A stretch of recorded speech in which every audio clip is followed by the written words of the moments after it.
This programme is sponsored by IG, official investment platform of England Cricket. Hello and welcome to Edgbaston, the back end of day 2, and welcome to Sky Sports Cricket Vodcast. Ian Bishop joins me before we get into the nitty-gritty of the day's play, because the West Indies still trailing by 67, I think it is, at the moment, as we see Vision coming on. Blue for Bob Day to start with. My first ever Sky commentary game, was with Bob Willis. He was a character. You've commentated with him a bit yourself.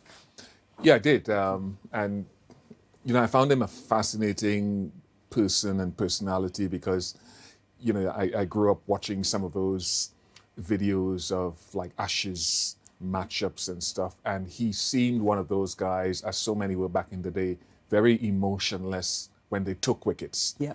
He would take a wicket and then he'd just turn around and walk back to his mark, seemingly. And so you try to glean a little bit about his personality from that.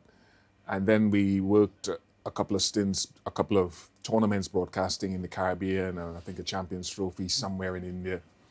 And he always seemed on air very focused. And then when he had a studio show at the back end, his sense of humor, it just seemed such a contradiction to me from the person that I knew. And I really enjoyed listening to him. And then the deterioration and him passing away was so quick and so sudden. Yeah. To me, it was surreal. Yeah, I think in the commentary box today, it's been a mixed emotions. I think everyone was quite emotional at the start of the day after the 45 seconds of applause. And then the rest of the day has just been, particularly the English commentators coming out with their favourite Bobisms, which has brought quite a few smiles to the faces of people, which is lovely as well. Okay, speaking of fascinating, let's get into the day's play as well. England still trailed by 244, and it was all about a couple of early wickets. And you were pretty happy in the first probably hour or so, were you? Pope gone, Brook gone, Shamar Joseph got the first, Seals the second, and there was a moment there where they were sort of extending those periods that we talked about, that extending the periods of play in which they had dominance over England. Yeah, 54 for 5 this morning, and that first session where 2 fell, a third wicket there would have been the icing on the cake. It didn't happen. They could have had Root. They refused to review. And the reviews, look, I understand that. The umpires make errors, more so players who are on the field. They're not professionals at that, although you could argue that they should be.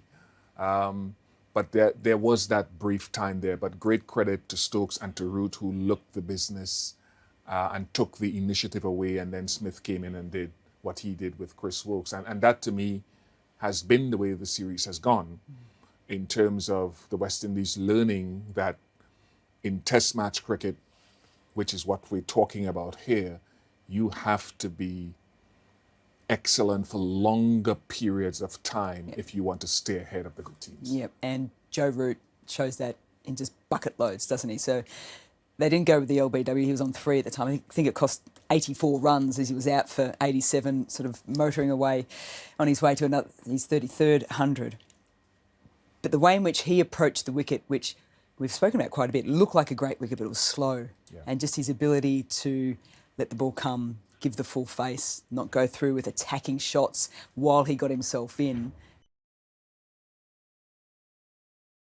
Yeah, well, he's shown over a lengthy period of time now into approaching, he's 33 now, getting into his mid-30s, why he's so successful now, the 7th batsman to score over 12,000 Test match runs, right?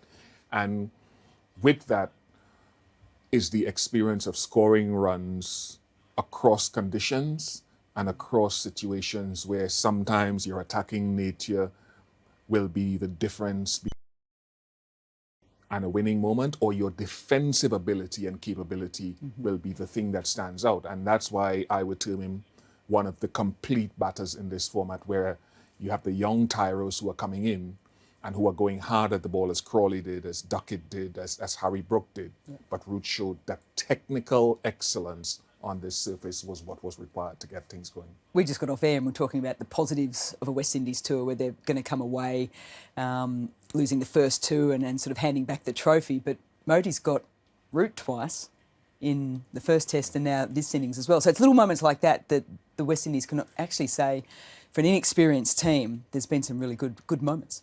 Oh yeah, they'll take their moments. They'll look at Hodges' 100. They'll look at Afanese up at Trent Bridge.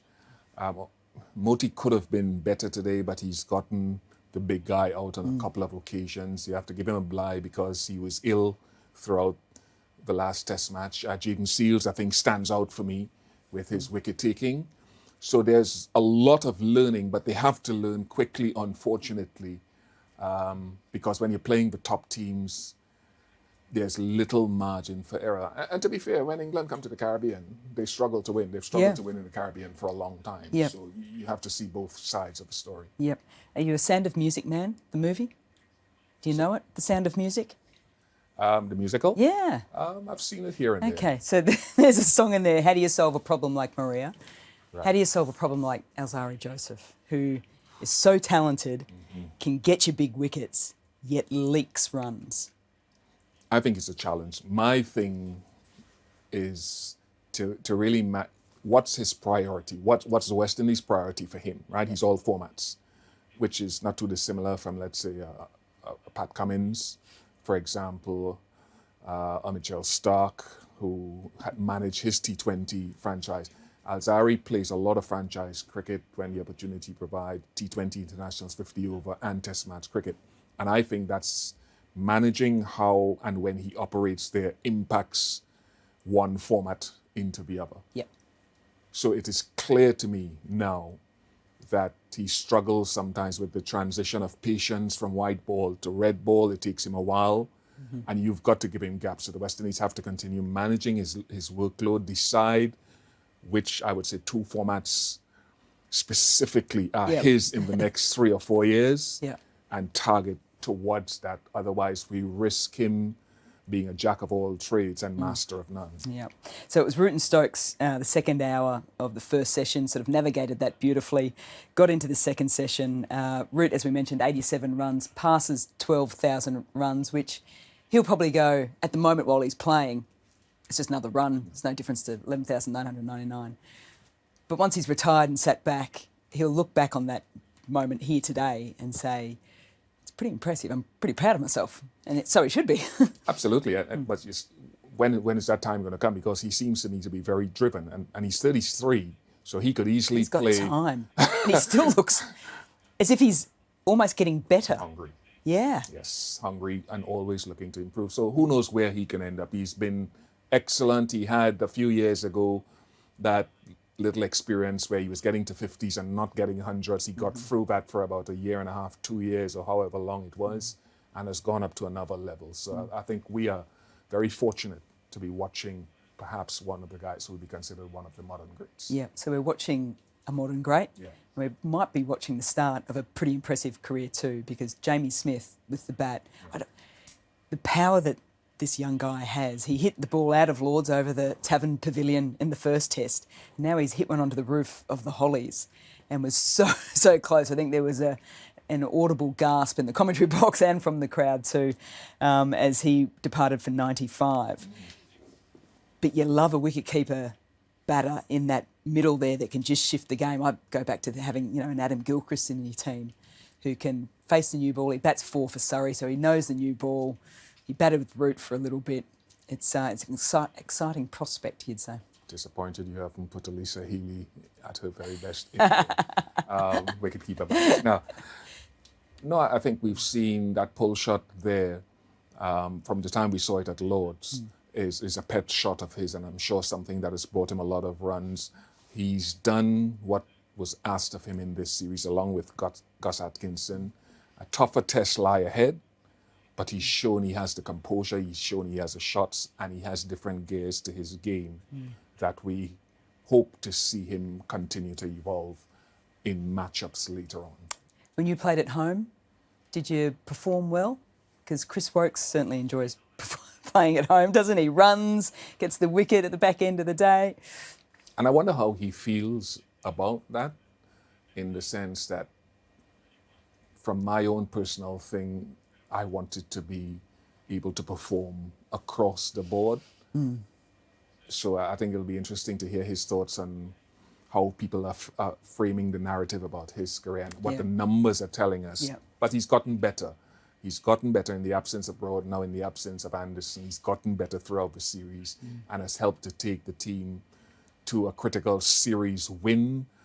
by virtue of his wickets and today with his runs. So that's what you want of your experienced player. Yep, 376 England all bowled out for a lead of 94. As I look at the screen, I can see Joe Root in the slips cordon just clapping hands above heads, just revving up the Hollies crowd as Mark Wood steams on in, because we've probably only got a couple more deliveries before the end of the day's play.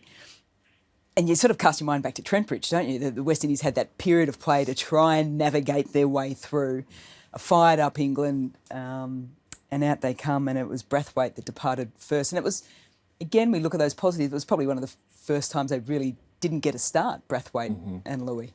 Yeah, a lot of times I think prior to this innings, the 3 previous innings, they batted for over an hour together.